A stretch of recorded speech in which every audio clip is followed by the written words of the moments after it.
Yun guys, para makatipid kayo sa aircon, yan. Gamit namin ay Samsung Windfree. So, click nyo lang yung option. Then, select nyo yung Echo. So, naka 24 dapat siya guys. Ganyan yung settings niya.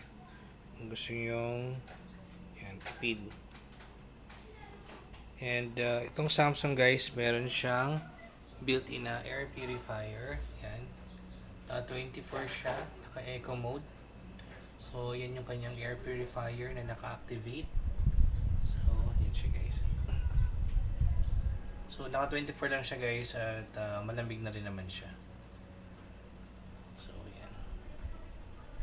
Huwag nyo nang pansinin yung sira na yan. So, yan siya guys. So, ngayon, yan. 12 ng tanghali.